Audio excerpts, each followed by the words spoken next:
નમસ્તે audience, a very warm welcome to you all. આપણે જોઈ રહ્યા છે ધોરણ 7 સામાજિક વિજ્ઞાન. એકથી લઈને 9 ચેપ્ટર જે છે એ આપણે ઓલરેડી કમ્પ્લીટ થઈ ચૂક્યા છે. જે ઇતિહાસના ચેપ્ટર હતા, ખાસ કરીને મેડિવલ હિસ્ટોરિકલ ટાઈમ પીરિયડ જે છે એ આપણે ખૂબ સારી રીતે આમાં સમજવાની કોશિશ કરી. તો મધ્યકાલીન ભારતનો ઇતિહાસ સમજ્યા બાદ યુનિટ 2 એટલે કે નેક્સ્ટ આપણું જે સબ્જેક્ટ છે એ આવે છે જિયોગ્રાફી એટલે કે ભૂગોળ. 10મા ચેપ્ટરથી લઈને 14મા ચેપ્ટર સુધીનો જેટલો પણ પોર્શન છે એ ભૂગોળનો પોર્શન છે, જિયોગ્રાફીનો પોર્શન છે. તો એ હવે આપણે સમજવાની કોશિશ કરશું. પણ જે રીતે આપણને આઈડિયા છે કે ભાઈ કોઈ પણ નવો ટોપિક અથવા કોઈ પણ નવો સબ્જેક્ટ આપણે ચાલુ કરીએ એ પહેલાં અનુક્રમણિકામાં અથવા તો ઇન્ડેક્સમાં એનો શું કન્ટેન્ટ આપેલો છે બુકની અંદર એ આપણે જોવું ખૂબ જરૂરી છે. તો એ જ આજે આપણે સમજવાનું છે. મતલબ આજે આપણે એ સમજશું કે ભાઈ ખાસ કરીને ભૂગોળમાં આપણને કયા કયા ચેપ્ટર આપેલા છે, કયા ભૂગોળમાં પણ મેં તમને કીધેલું હતું કે ભાઈ ભૌતિક ભૂગોળ હોય, ભારતની ભૂગોળ હોય, પર્યાવરણ હોય. તો આમાં જે ધોરણ 7માં તમે જે ભૂગોળ સ્ટડી એનાલિસિસ કરશો તો એ કયો પ્રકારનું ભૂગોળ જે છે એ આપણે ભણવાનું છે. એ ખાસ વસ્તુ અહીંયા આપણે સમજવાની કોશિશ કરશું. અને ખાસ કરીને આ જે ચેપ્ટર્સ છે એ કેટલા ઇમ્પોર્ટન્ટ છે તમારા એક્ઝામ પર્સપેક્ટિવથી, કેટલા નથી, એ બધી વસ્તુ અહીંયા તમને ડિટેલમાં સમજાવવાની કોશિશ કરીશ. દરેક ચેપ્ટર આપણને કહેવા શું માંગે છે, દરેક ચેપ્ટરમાં આપણે શું ભણશું એ હું અત્યારે તમને બ્રીફલી તમને સમજાવવાની કોશિશ કરીશ. ત્યારબાદ આપણે નેક્સ્ટ લેક્ચરથી આપણે દરેક ચેપ્ટર જે છે એને ડીપમાં આપણે જોવાની કોશિશ કરશું. સૌથી પહેલાં તો અહીંયા આપણે 10મા ચેપ્ટરથી લઈને 14મા ચેપ્ટર સુધીનો જેટલો પણ કન્ટેન્ટ આપેલો છે એ ભૂગોળનો કન્ટેન્ટ છે. ખાસ કરીને અહીંયા આપણને એન્વાયરમેન્ટલ સાયન્સ જે છે એ આપણને સમજાવવાની કોશિશ કરેલી છે. એટલે કે પર્યાવરણીય વિજ્ઞાન જે છે એના ચેપ્ટર જે છે ખાસ કરીને આપણને અહીંયા જોવા મળે છે. કહી શકો મોટે ભાગે કે પર્યાવરણના ચેપ્ટર જે છે એ જોવા મળે છે. 10મું ચેપ્ટર જે આપણે જોઈએ છીએ કે ભાઈ પૃથ્વીની આંતરિક રચના અને ભૂમિ સ્વરૂપો. આ ચેપ્ટર આપણને ફિઝિકલ જિયોગ્રાફીનું ચેપ્ટર અહીંયા આપણને દેખાડેલું છે. એટલે ખાસ કરીને 10મું ચેપ્ટર જે છે એને તમે કહી શકો કે ભૌતિક ભૂગોળનો પાર્ટ છે. ધોરણ 6ની જો આપણે વાત કરીએ તો રિકોલ કરવાની કોશિશ કરજો. ધોરણ 6માં આપણે અલગ અલગ બેસિક લેવલથી આપણે શરૂઆત કરેલી હતી ભૌતિક ભૂગોળના, કે ભાઈ આપણું ઘર પૃથ્વી, તો એમાં આપણે સૂર્યમંડળ હોય, તે ઉપરાંત નક્ષત્રો, ગ્રહો, આ બધાની ડેફિનેશન હોય, આ બધી વસ્તુ આપણે ડિટેલમાં સમજેલી હતી. તે ઉપરાંત ડેટ કેવી રીતે એક દિવસ જે છે કેવી રીતે બનતો હોય છે, ગ્રહણ કેવી રીતે થતું હોય છે, આ બધી જ વસ્તુઓ આપણે સમજેલા હતા. તો એ બધી વસ્તુઓ જે છે એ ભૌતિક ભૂગોળનો એક પાર્ટ હતો. એ બિલકુલ બેસિક લેવલથી આપણે જોયેલું હતું. પછી આપણે ધોરણ 6માં મેપ વિશે સમજેલું હતું. નકશાઓ જે છે ખૂબ જ મહત્વનો રોલ પ્લે કરે છે અને આના માટે મેં ખૂબ સારી રીતે 2 પાર્ટમાં જે છે એ ચેપ્ટરને ડિવાઈડ કરીને સમજાવેલું હતું. જે લોકો હજી સુધી નકશાવાળું ચેપ્ટર નથી જોયું, હું રિક્વેસ્ટ કરીશ કે નકશાવાળું ચેપ્ટર ખાસ કરીને જોઈ લેવાનું. અને તે ઉપરાંત ભૌતિક ભૂગોળના અલગ અલગ જે બીજા એસ્પેક્ટ્સ છે એને પણ આપણે ધોરણ 6માં આપણે સમજવાની કોશિશ કરેલી હતી. તો પૃથ્વીની બારે શું છે, 2 વસ્તુ ભૂગોળમાં આપણે ભણતા હોઈએ છીએ જનરલી. એક તો પૃથ્વીની બારે એટલે કે જે અવકાશ છે એ બધી વસ્તુ, સૂર્યમંડળ, બ્રહ્માંડ વગેરે. અને પૃથ્વીની અંદર શું છે તો એ પણ ભૂગોળનો જ એક પાર્ટ છે. એ પણ આપણે ભણતા હોઈએ છીએ ભૌતિક ભૂગોળની અંદર. હવે પૃથ્વીની આંતરિક રચના જે 10મું ચેપ્ટર છે એમાં આપણે પૃથ્વી એટલે કે અર્થ જેને કહી શકો એનું ઇન્ટેરિયર જોવાનું છે. જે રીતે આપણું ઘર છે તો ઘરમાં આપણે ઇન્ટેરિયર હોય, બરાબર છે, ઘરની અંદર મતલબ ક્યાં કઈ દિવાલ છે, બરાબર છે, કેટલા બેડરૂમ્સ છે, આ બધી વસ્તુ આપણા ઘરમાં હોય છે. બસ પૃથ્વી આપણું ઘર છે. અને આપણું પૃથ્વી જે છે તો એ ઘર, પૃથ્વી સ્વરૂપ જે આપણું ઘર છે તો એની આંતરિક રચના, એની અંદર શું રહેલું છે, કેવી રચના છે અને એની અંદરના કેટલા લેયર્સ છે, એ બધી વસ્તુ આપણને 10મા ચેપ્ટરમાં સારી રીતે સમજવા મળે છે. પછી એમાં આપેલું છે ડિફરન્ટ ભૂમિ સ્વરૂપ, લેન્ડફોર્મ્સ. આ ભૂમિ સ્વરૂપોવાળું ચેપ્ટર આપણે ધોરણ 6માં ઓલરેડી સમજી ગયેલા હતા કે ભાઈ ખાસ કરીને એમાં મેં તમને સારી રીતે સમજાવેલું હતું કે ભાઈ પર્વત કેવી રીતે બનતા હોય છે, મેદાન અને એ બધાના પ્રકાર કેટલા હોય, મેદાન હોય, પર્વત હોય, ઉચ્ચ પ્રદેશ હોય. ખાસ કરીને આના આપણે પ્રકારો પણ સારી રીતે આપણે ઊંડાણપૂર્વક આપણે સમજવાની કોશિશ કરેલી હતી. તો એ બધા જે લેન્ડફોર્મ્સ છે અને આ બધા લેન્ડફોર્મ્સ બનતા કેવી રીતે હોય છે, નિર્માણ કેવી રીતે પામતા હોય છે, તો મેં ખૂબ સારી રીતે સ્ટોરી વાઇઝથી અમે તમને સમજાવેલું હતું. એટલા માટે હું કહું છું કે જો હજી સુધી તમે ધોરણ 6ના ચેપ્ટર્સ નથી જોયા તો એ એક વખત જે છે તમે વિઝિટ કરી લેજો, અટેન્ડ કરી લેજો એ લેક્ચર્સ, જેથી કરીને તમારું જે બેઝ છે, જે તમારો પાયો છે એ ખૂબ જ સ્ટ્રોંગ બને. અહીંયા જે આપણે ભૂમિ સ્વરૂપોની વાત કરવાના છે, ખાસ કરીને અહીંયા આપણે તમે જુઓ કે જે રીતે 2 વસ્તુ જે છે ખાસ કરીને અહીં સમજવાની આવશે. એક તો પૃથ્વીની અંદર લાગતું આંતરિક બળ જેને એન્ડોજેનિક ફોર્સ કહેવાય છે, અને બીજું છે બાહ્ય બળ કે જેને આપણે એક્ઝોજેનિક ફોર્સ કહેતા હોઈએ છીએ. આ 2 બળ છે એના વિશે આપણે ડિટેલમાં ચેપ્ટરમાં જ્યારે આપણે શરૂઆત કરશું ત્યારે હું તમને ડિટેલમાં સમજાવીશ. મોટે ભાગે તમે જુઓ કે આ જે બંને બળની હું વાત કરું છું, એક્ઝોજેનિક ફોર્સ હોય કે એન્ડોજેનિક ફોર્સ હોય, એટલે કે આંતરિક બળ હોય કે બાહ્ય બળ હોય, એ તમે જુઓ કે જ્યારે તમે પ્લેટ ટેક્ટોનિક થિયોરી તમે જો સમજ્યા હો તો એ તમને સારી રીતે સમજાય. પણ હવે અહીંયા પ્લેટ ટેક્ટોનિક થિયોરી જે છે અથવા પીટી થિયોરી જેને કહેવાતું હોય છે મોટે ભાગે ટૂંકાણમાં, ઓકે, આ થિયોરી જે છે એ બુકમાં નથી આપેલી હોતી અને ખાસ કરીને આપણે સમજવાની પણ નથી અત્યારે. આ થિયોરી તમને 11મા ધોરણમાં જ્યારે તમે ભૂગોળનું એનાલિસિસ કરશો ત્યારે તમને ડિટેલમાં સમજવા મળશે. એટલે અત્યારે આ થિયોરી કોઈ ઇમ્પોર્ટન્ટ નથી. પણ હા, જે ઇન્ડોજેનિક ફોર્સ એટલે કે આંતરિક બળ અને બાહ્ય બળ જે છે કે જેના લીધે ભૂમિ સ્વરૂપોનું રચના થાય છે, એના માટે ખાસ કરીને આ વસ્તુ જે છે સમજવું ખૂબ જરૂરી છે. જે ભૂકંપ જેવી ક્રિયા થાય છે, જ્વાળામુખી જેવી ક્રિયા થાય છે, આ બધી ક્રિયા શેના લીધે થાય છે? એ આ બળોને લીધે જ થાય છે. એ વસ્તુ આપણે ખાસ કરીને અહીંયા સમજવાનું છે. તે ઉપરાંત જે મુખ્ય ભૂમિ સ્વરૂપો છે, મતલબ આપણે આ બધી વસ્તુ જોઈ ગયા હતા. નિક્ષેપણ શું છે, ઘસારણ શું છે, એ બધી વસ્તુઓ ખાસ કરીને 6ઠ્ઠા ધોરણમાં આપણે જોઈ ગયા હતા. એ જ વસ્તુઓ થોડી ઘણી અંશે રિપીટ થશે અને એનું એડવાન્સ લેવલમાં આપણે એનાલિસિસ કરવાનું છે. નદીનું કાર્ય શું હોય અને ખાસ કરીને જેને કહી શકાય કે સમુદ્ર મોજાના કાર્ય શું હોય, આ બધી વસ્તુઓ જે છે, હિમનદીનું કાર્ય શું છે, પવનનું કાર્ય શું છે, કેમ કે ઘસારણ અને ક્ષારણ ને ઘસારણ ને આ બધી જે ક્રિયાઓ છે એના લીધે જે અલગ અલગ ભૂમિ સ્વરૂપોની રચના થાય છે એ વસ્તુ જ ખાસ કરીને અહીંયા આપણે સમજવાની છે. અને એટલું જ નહીં, પણ પૃથ્વીની આંતરિક રચના જ્યારે આપણે સમજશું તો આ આંતરિક રચનામાં ખાસ કરીને આપણે એ પણ સમજવાનું છે કે ભાઈ ખડક ચક્ર, જે પ્રસ્તર ખડક હોય, ખડકના પણ પ્રકાર હોય છે, રૂપાંતરિત ખડક, અગ્નિકૃત ખડક અને પ્રસ્તર ખડક. તો આ જે ખડક ચક્ર, શૈલ ચક્ર જેને કહી શકાય, એ કેવી રીતે બને છે અને એનું શું છે ઇમ્પોર્ટન્સ, એ વસ્તુ પણ ખાસ કરીને આપણે 10મા ચેપ્ટરમાં જે છે એ ખાસ કરીને આપણે સમજવાનું છે.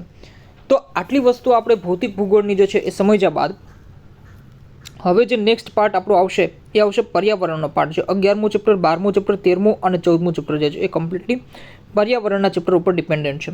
હવે પર્યાવરણ એટલે શું આપણે સમજીએ છીએ. આ પણ મેં તમને ધોરણ 6માં સારી રીતે સમજાવવાની કોશિશ કરેલી હતી કે ભાઈ આપણી આસપાસ જે કંઈ પણ છે એ આપણું પર્યાવરણ કહી શકાય. પર્યાવરણના એલિમેન્ટ્સની જો આપણે વાત કરીએ, પર્યાવરણના ઘટકોની જો આપણે વાત કરીએ, જે અહીંયા તમને ટોપિક આપેલો છે, પર્યાવરણના ઘટકો અને આંતરસંબંધો એટલે કે ભાઈ એનું ઇન્ટર રિલેશનશિપ. ખાસ કરીને તમે જુઓ કે મૃદાવરણ હોય, જલાવરણ હોય, વાતાવરણ હોય અને જીવાવરણ હોય. આ વસ્તુ આપણે ધોરણ 6માં ઓલરેડી સ્ટડી કરી ચૂક્યા છે, પણ અહીંયા જે છે એ આ ચેપ્ટરમાં અગેન આપણે આ જ વસ્તુ જે છે સમજવાનું છે. જો બે પ્રકારના પર્યાવરણ હોય, એક તો કુદરતી પર્યાવરણ અને એક તો હોય માનવ સર્જિત પર્યાવરણ. કુદરતી પર્યાવરણમાં ખાસ કરીને આપણને આઈડિયા છે કે ભાઈ આપણી આસપાસ જે કોઈ પણ વનસ્પતિ સૃષ્ટિ છે, પ્રાણી સૃષ્ટિ આપણને જોવા મળે છે અને ઇવન હ્યુમન્સ જે છે, માનવ જે છે, એનો પણ સમાવેશ થાય છે. એ કુદરતી પર્યાવરણમાં સમાવેશ થાય છે કેમ કે એ કુદરત દ્વારા નિર્માણ પામેલું છે. માનવ સર્જિત જે પર્યાવરણ છે તો એમાં ખાસ કરીને આપણને જોવા મળે છે કે ભાઈ જે માણસ છે એની જે ઇન્ટેલેક્ચ્યુઅલિટી જે છે, માણસની બુદ્ધિ શક્તિ, બુદ્ધિ કૌશલ્યથી જે કોઈ પણ જૈવિક અને અજૈવિક ઘટકો સાથેની જે આંતરક્રિયાથી જે છે એ માનવ નિર્મિત પર્યાવરણ જે છે નિર્માણ પામે છે. ખાસ કરીને તો પર્યાવરણના જે ઘટકો છે એ આપણે ઓલરેડી ભણી ચૂક્યા છે અને અગેન અહીંયા આપણે આ જ બધી વસ્તુઓ રિપીટ કરવાની છે, ભણવાનું છે કે ભાઈ જીવાવરણ શું છે, જલાવરણ શું છે અને પાણીનું વિતરણ. આ બધી વસ્તુઓ મેં તમને સમજાવી દીધેલું છે. જે પેસિફિક ઓશન છે, એટલાન્ટિક, હિન્દ મહાસાગર, આર્કટિક મહાસાગર, ઓકે, આ કેટલો હિસ્સો કયો સમુદ્ર રોકે છે, આ બધી વસ્તુ મેં તમને 6ઠ્ઠા ધોરણમાં પણ થોડી ઘણી અંશે સમજાવી દીધેલી છે. પણ અહીંયા પાછું અગેન આ બધી વસ્તુ રિપીટ થશે. પછી અહીંયા આપણે એ પણ સમજવાનું છે કે ભાઈ ભરતી ઓટ શું છે અને ભરતી ઓટ આવે છે કેવી રીતે, કેમ કે પર્યાવરણના ઘટકો અને ખાસ કરીને એના આંતર સંબંધોમાં જે મહાસાગરીય પ્રવાહો છે તે ઉપરાંત ભરતી ઓટ છે, આ બધી વસ્તુ ખૂબ જ મહત્વનું સાબિત થતું હોય છે. અને આ જ ચેપ્ટરમાં આપણે પ્રદૂષણ વિશે પણ જોશું, જે ખૂબ જ હોટ ટોપિક અત્યારે ચાલી રહ્યો છે. પોલ્યુશન જે છે, પ્રદૂષણ જે છે એ પણ ઘણી પ્રકારના હોય છે. ભાઈ જમીનનું પ્રદૂષણ હોઈ શકે, નદીનું પ્રદૂષણ હોઈ શકે, આ બધી હવાનું પ્રદૂષણ હોઈ શકે. તો આ બધું પ્રદૂષણ છે શું એકચ્યુઅલી અને એને અટકાવવાના ઉપાયો શું હોઈ શકે, એ વસ્તુ ખાસ કરીને આપણે અહીંયા સમજવાની છે અને એના ફેક્ટ જે છે એ આપણે અહીં યાદ રાખવાના છે. કેમ કે તમે જુઓ કે પ્રદૂષણ જે છે એ પર્યાવરણ માટે એક અભિશ્રાપ છે. અહીંયા આપણે વાત કરવાની છે પર્યાવરણના ઘટકો એટલે મૃદાવરણ હોય, જલાવરણ હોય વગેરે વગેરે, જે 4 આપણે ઘટકો છે એની આપણે વાત કરવાની છે અને એના આંતર સંબંધોની વાત કરવાની છે. હવે આની વચમાં જે છે એ પ્રદૂષણ જે છે એ એક અભિશાપ તરીકે ઉભરી આવે છે. છેલ્લા કેટલાક વર્ષોથી જ્યારથી ઇન્ડસ્ટ્રીયલાઇઝેશન, ઔદ્યોગિકરણનું નિર્માણ થવાનું શરૂ થઈ ચૂક્યું છે અને પૃથ્વી પર રહેતો માનવી જે છે એ ખાસ કરીને ખૂબ જ જેને કહી શકાય કે જનૂની રીતે પર્યાવરણના તત્વોનું શોષણ કરી રહ્યો છે, એક્સપ્લોઇટેશન થઈ રહ્યું છે એન્વાયરમેન્ટના એલિમેન્ટ્સનું, તત્વોનું. તો ત્યારથી જે છે પ્રદૂષણ ખૂબ જ ટ્રેન્ડમાં બની રહેલો ટોપિક એક થઈ રહ્યો છે. તો એના વિશે ખાસ કરીને આપણે અહીંયા સમજવાનું છે 11મા ચેપ્ટરમાં. તો આઈ હોપ કે 10મા ચેપ્ટરમાં શું સમજવાનું છે એ પણ આપણે સમજી ગયા, 11મા ચેપ્ટરમાં શું સમજવાનું છે એ પણ આપણે સમજી ગયા. 12મું ચેપ્ટર છે અગેન પર્યાવરણનું ચેપ્ટર છે, વાતાવરણની સજીવો પરની અસર. હવે ખાસ કરીને વાતાવરણ જે છે એ પર્યાવરણના 4 ઘટકોમાંનું એક ઘટક છે, બરાબર છે, એ આપણને આઈડિયા છે. હવે આ જે એમાંનું એક વાતાવરણ છે એની સજીવો ઉપર શું અસર હોઈ શકે? ખાસ કરીને આપણને આઈડિયા છે કે ભાઈ તમને ખબર હોય છે કે પૃથ્વી જે અત્યારે ગરમ છે, મતલબ વોર્મ છે, ગરમ તો ના કહી શકાય પણ હા હળવી ગરમ, જેને કહી શકાય વોર્મ, મતલબ પૃથ્વી જે છે ખૂબ જ ઠંડી નથી થઈ જતી. તમે અન્ય ગ્રહોનું આપણે એનાલિસિસ ધોરણ 6 માં કરી ચૂક્યા છો. આપણને આઈડિયા છે કે ભાઈ ઓલમોસ્ટ તમામ ગ્રહો જે છે એ ઠંડા ગ્રહો છે. જેમ જેમ તમે દૂર જશો એમ ઠંડા પડતા જશે એ ગ્રહો. અને જે ગ્રહો ઉપર કાર્બન ડાયોક્સાઇડની માત્રા વધારે છે તો તે ખૂબ જ ગરમ ગ્રહો છે. ખાસ કરીને શુક્ર ગ્રહની તમે વાત લઈ શકો. તો પૃથ્વી ઉપર એવું બધું શું છે કે પૃથ્વી જે છે ન તો ખૂબ ગરમ કે ન તો ખૂબ ઠંડી નથી થઈ જતી? એનું રીઝન છે પૃથ્વી ઉપરનું વાતાવરણ, બરાબર છે, કે ભાઈ વાતાવરણ જે છે એ ખાસ કરીને સૂર્ય ઉપરથી જે આવવાવાળા જે ગરમ કિરણો છે, ગરમ તત્વો છે, એને જેને કહી શકાય કે એને કેચઅપ કરી લે છે. અને ખાસ કરીને જેટલી માત્રામાં પૃથ્વીની સપાટીને જરૂર છે એટલું એને મતલબ પૃથ્વીની સપાટીને દે છે અને બાકીનું બધું રિફ્લેક્ટ કરી નાખે છે. આ બધી વસ્તુ આપણે ડીપમાં જે છે એ સમજવાની કોશિશ કરશું જ્યારે આપણે જે તે ચેપ્ટરમાં જશું. અત્યારે હું તમને ખાલી માત્ર ઇન્ટ્રોડક્શન આપું છું જેથી કરીને તમને આઈડિયા આવે કે આપણે સમજવાનું શું છે. તો આ રીતે વાતાવરણ આપણને ખબર છે, આ પણ આપણે ધોરણ 6 માં સારી રીતે જોઈ ગયા છીએ કે ભાઈ જેમ જેમ સપોઝ કે આ પૃથ્વીની સપાટી હોય, મેં ખૂબ સારી રીતે સમજાવેલું હતું, પૃથ્વીની સપાટી ઉપરથી અલગ અલગ લેયર્સ હોય. તો એ લેયર્સ જે છે ખાસ કરીને આપણે સમજવાનું હોય કે ભાઈ ટ્રોપોસ્ફિયર હોય, મેઝોસ્ફિયર હોય, આ બધા જ, અને કયા લેયરમાં વાયુઓ જે આવેલા છે, ઓકે, અને ખાસ કરીને કયા વાયુઓનું સૌથી વધારે પ્રમાણ છે, nitrogen, oxygen, organ, carbon dioxide, બરાબર છે, અને અન્ય વાયુઓ, એ બધી વસ્તુઓ ખાસ કરીને અહીંયા આપણે સમજવાની છે. સ્તર રચના જે છે, ક્ષોભાવરણ, સમતાપાવરણ, મધ્યાવરણ, ઉષ્માવરણ, એ પણ આપણે ખાસ કરીને આ ચેપ્ટરમાં જે છે ચેપ્ટર નંબર 12 જે છે એમાં આપણે સમજવાનું છે. પછી આબોહવા અને તાપમાન વચ્ચે ડિફરન્સ શું છે એ પણ આપણે 12મા ચેપ્ટરમાં સમજવાની કોશિશ કરશું. જોકે આ બધી વસ્તુઓ સેમ બધી જ વસ્તુઓ જે છે રિપીટ થવાની છે, કેમ કે ધોરણ 6નો જે લોકોએ ચેપ્ટર સારી રીતે સમજ્યા હશે એ લોકોને બધી વસ્તુ ઓલરેડી અહીંયા કવરઅપ થઈ ગયેલી હશે. એટલે અહીંયા માત્ર ને માત્ર આપણે રિવિઝન જ કરવાનું છે. ભાઈ આ તમામ વસ્તુ, ભાઈ ક્ષોભાવરણ હોય, આ આવરણ હોય, ફલાણું ઠીકણું આવરણ હોય છે, તે ઉપરાંત આબોહવા અને તાપમાન વચ્ચેનું ડિફરન્સ, આ બધી વસ્તુ ખૂબ ડિટેલમાં મેં તમને ત્યાં સમજાવેલી છે ધોરણ 6 માં. તે પછી સૂર્યઘાત શું હોય એ બધી વસ્તુ ખાસ કરીને અહીંયા આપણે સમજવાની કોશિશ કરશું. એક નવો ટોપિક અહીંયા આપણને આપેલો છે, એ આપેલો છે પવન, બરાબર છે, કે ભાઈ ખાસ કરીને પવન જે છે તો કાયમી પવન હોય, મોસમી પવન હોય, દૈનિક કે સ્થાનિક પવન હોય, તો કેવી રીતે નામકરણ એનું થયું, બરાબર છે, પવનોનું. અને ખાસ કરીને આની અંદર પણ પાછા ક્લાસિફિકેશન પડતા હોય છે, તો એ પણ કેવી રીતે થાય છે એ વસ્તુ ખાસ કરીને આપણે આ ચેપ્ટરમાં સમજવાની છે. ખૂબ ડિટેલમાં આપણે સમજવાની કોશિશ કરશું. પછી જે કુદરતી વનસ્પતિ છે અને પ્રાણી સૃષ્ટિ છે એને આપણે થોડું સમજવાની કોશિશ કરશું. અગેન આ પણ ટોપિક આપણો ખાસ કરીને રિપીટ થાય એમ છે, બરાબર છે. ધોરણ 6 માં મેં તમને સારી રીતે સમજાવેલું છે જંગલોના પ્રકાર શું હોય. જો ઉષ્ણકટિબંધીય 12 માસ લીલા જંગલો, તો ત્યાં મેં તમને સમજાવેલું હતું એવરગ્રીન ફોરેસ્ટ, એક એક્ઝામ્પલ થ્રુ મેં તમને સમજાવેલું હતું. ઉષ્ણકટિબંધીય ખરાવ જંગલો, અને ખાસ કરીને જે શંકુદ્રુમ જંગલો છે તો એને તો મેં તમને ખૂબ સારી રીતે સમજાવેલું હતું કે કેવી રીતે શંકુદ્રુમ જંગલો કહેવાય છે.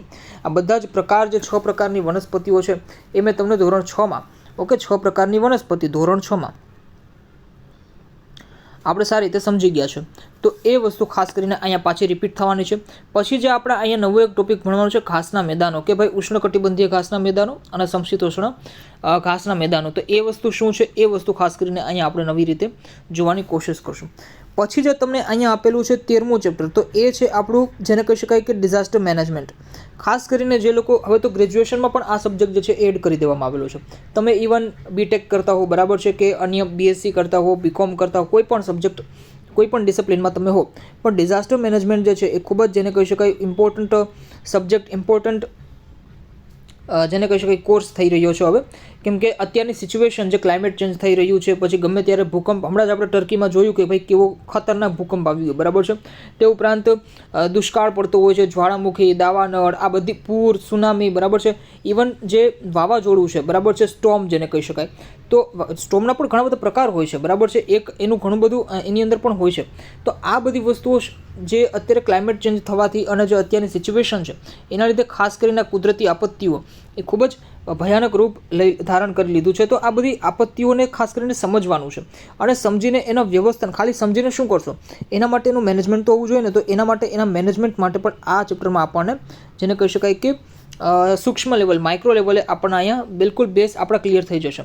પછી હવે આનાથી માની લો કે ભૂકંપ છે, તો ભૂકંપ શું છે એ વસ્તુ અહીંયા એક જેને કહી શકાય કે સમજાવવાની કોશિશ કરેલી છે કે ભૂકંપ શું છે ફિઝિકલ જિયોગ્રાફીની દૃષ્ટિએ, અને પછી એના માટે આપણે શું કરવું અને શું ન કરવું ધોરણ 7માં જે ભણતો વિદ્યાર્થી છે એ પણ ખૂબ સારી રીતે સમજી શકે એવી રીતે આમાં આપેલું છે. અને ખાસ કરીને આપણે જે છે એ ડિઝાસ્ટર મેનેજમેન્ટને કોમ્પિટિટિવ્સની પ્રિપરેશન કરીએ છીએ એ રીતે આપણે સમજવાનું. સપોઝ કે ભાઈ વાવાઝોડું છે તો વાવાઝોડું શું છે, કેવી રીતે છે, એ વસ્તુ આપણે સારી રીતે સમજી શકાય. બરાબર છે કે ભાઈ જેને કહી શકાય કે બે ઓફ બેંગાલ છે, તો સપોઝ કે ત્યાં કોઈ પણ એક એવો સ્ટોર્મ ક્રિએટ થયો તો એના લીધે ખાસ કરીને વાવાઝોડું જે છે એ ભૂમિ પ્રદેશો ઉપર આવવાની સંભાવના રહે. ઝડપી ફૂંકાતા પવનો. બરાબર છે. પછી વાવાઝોડા પહેલાં, દરમિયાન અને વાવાઝોડા બાદ શું કરવું એ બધી વસ્તુઓ ખાસ કરીને અહીં આપણે સમજવાની છે.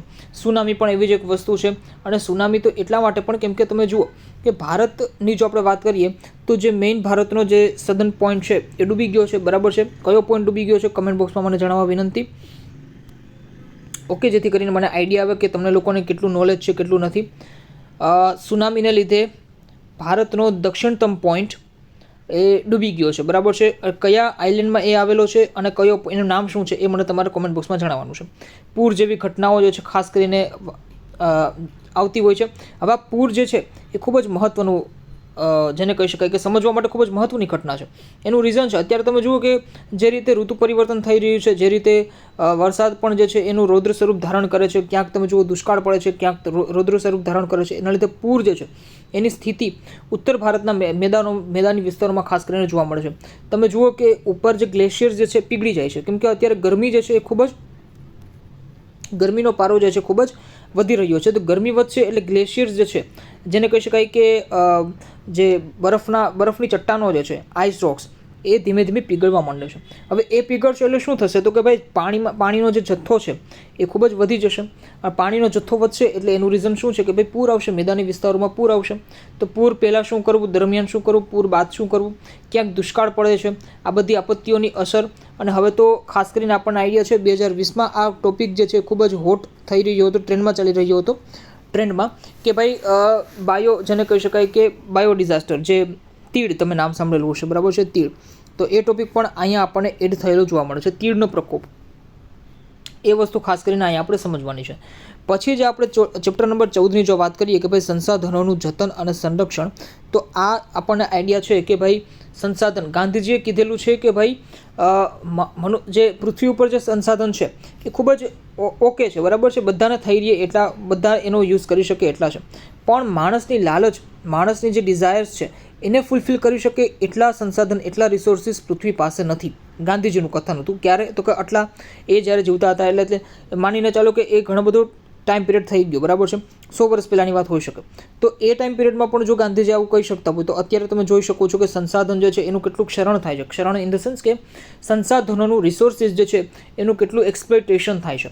આપણને આઈડિયા હશે કે ભાઈ સંસાધન એટલે શું, તો કે કુદરતે આપણને જે કોઈ પણ વસ્તુ આપેલી છે, ઇવન આપણે વૃક્ષ જે છે એને આપણે સંસાધન તરીકે લઈ શકીએ. સંસાધન પણ એકચ્યુઅલી બે પ્રકારના હોય કે ભાઈ કુદરતી પણ હોઈ શકે, માનવ નિર્મિત પણ હોઈ શકે, જૈવિક પણ હોઈ શકે, અજૈવિક પણ હોઈ શકે. તો આ રીતે ઘણી બધી પ્રકારે સંસાધનોના પ્રકાર પડતા હોય છે. તો આ સંસાધનોનું જતન કરવું એ આપણી ફરજ છે. અને આના ઉપર તમને સારી રીતે એસે પણ પૂછાઈ શકે. બરાબર છે. આના ઉપર તો ભાઈ એસે, અને ખાસ કરીને આ ટોપિક જે છે એના ઉપર એસે પૂછાતા જ હોય છે. ચાહે ગુજરાતીના પેપરમાં હોય, ઇંગ્લિશના પેપરમાં હોય કે એસેનું જે સેપરેટ પેપર આવે છે એમાં હોય.